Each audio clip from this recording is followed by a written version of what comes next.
Well, we're here to talk about what we've been learning with a group of 20 innovators in the space. You know, these leaders in the cooperative creativity movement. We hosted everyone yesterday, and it was everyone from people in Holochain, Upside DAO, Cabin DAO, Gitcoin. And our goal was to start to pull together actual tools, tactics, practical applications of DAO and community. So part of this is we want to actually make it interactive as well, and get a sense of what you guys actually want to learn about. So we'll start with a few introductions so you can get a sense of who's here and make this a dynamic conversation. So my name's Alana Podrx. I run a DAO research investment arm called Eve Wealth, focused on getting women invested in crypto and kind of revolutionizing the way we think about wealth management. So I'll be moderating today, and I'll have everyone introduce themselves. Hi, I'm Kaylan Sliney. I am an ex-venture lawyer and current founder and CEO of Magnetiq, which is a digital memberships platform building community for brands and leveraging NFTs to do so. Hi, I'm Gardner. I'm a writer and creative director, and I work mostly in finding ways to change language in order to affect economic and natural systems. I'm Ryan Tomlinson. I'm a serial entrepreneur, mostly building brands with celebrities and people of influence and helping good people do hard things to make the world a little bit better. All right, so we're going to get started. I want to kick off with a question to Yev. So a lot of us are managing with a lot of uncertainty about structures, ways to organize, and that can even include legal structures. So there's a ton of complexity. You have an amazing background in the world of legal and Web3. I'd love to hear what are you seeing in terms of structures and ways of organizing that are working? The things that are working the best are currently DAOs and LLCs that operate and mirror sort of existing legal structures. Limited cooperative arrangements and agreements these associations are new and acceptable in a handful of states, but we're still paving the way. And so I think a lot of what we're looking at is community building in a way that still has an overarching framework. And I call it the bumpers on the bowling lanes, where you give people their self-determination, you let the community rule, but you give them parameters within which to do so. So I think a lot of freedom, but within a structured, just like this space, freedom within a structure. However you structure that, LLCs, LCAs, some of them are in fact LPs if they're investment vehicles. DAOs are recognized entities of their own in certain states.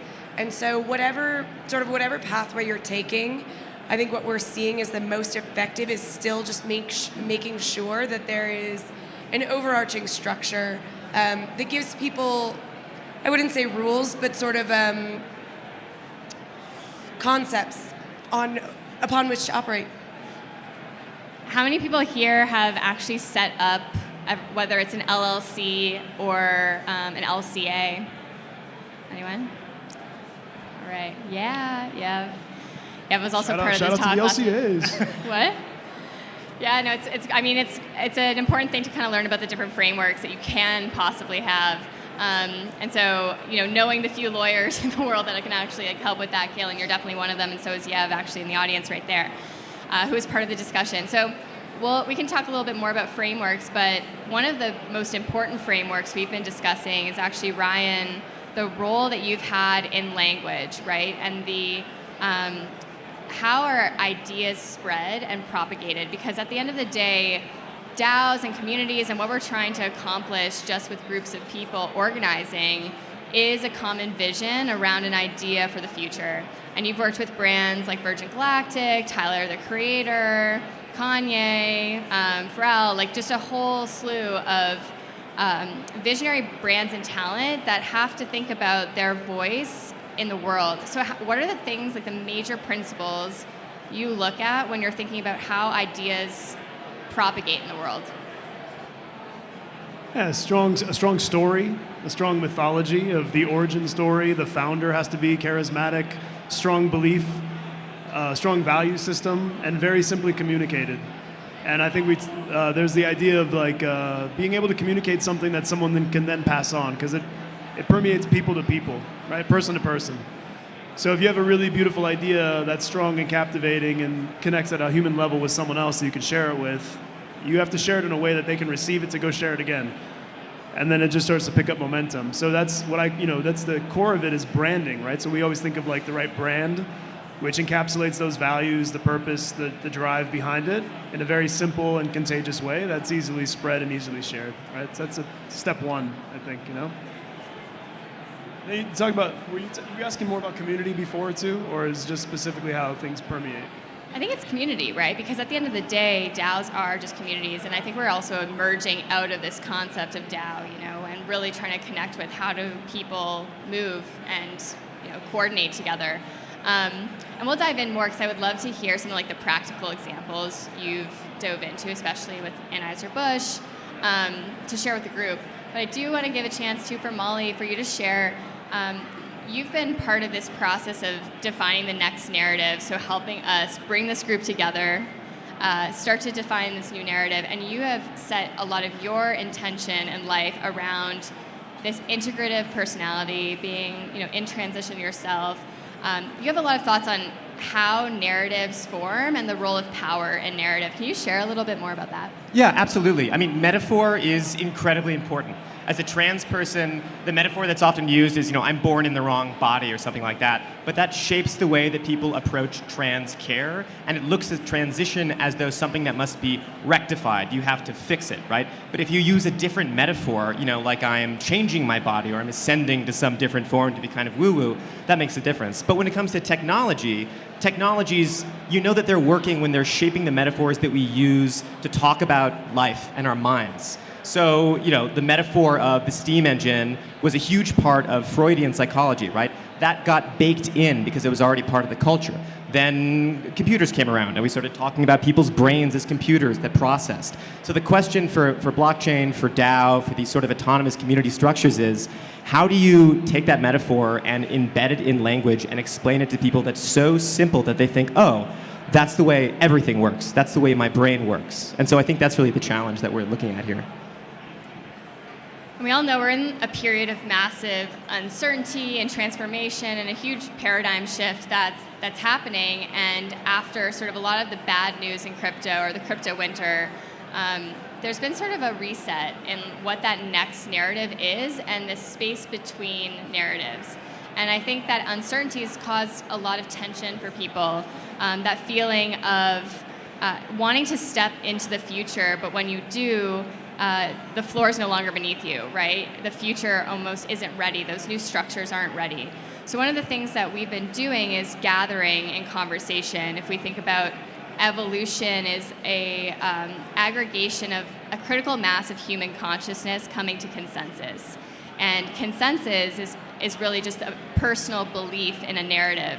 So we've talked a little bit about like how narratives catch fire, but we actually specifically have gathered quite a few people in conversation, everyone who's here today, but also the DAOs and the communities and the legal and the creatives that were with us last night. And I really wanted to spend the time on this panel like talking about some of those big ideas that started to come out from that discussion. So my next prompt, and Kaylan, maybe you can take this one, is what was one of the most interesting examples that you heard last night that you would want to share? We had a lot of them. I don't mean to take my own example, but I actually think Molly and Lou and I talked a great deal after the panel after the gathering about what are the fundamental tools that we can help people understand from a framework that they already get. What are the tools? How do we break it down more simply?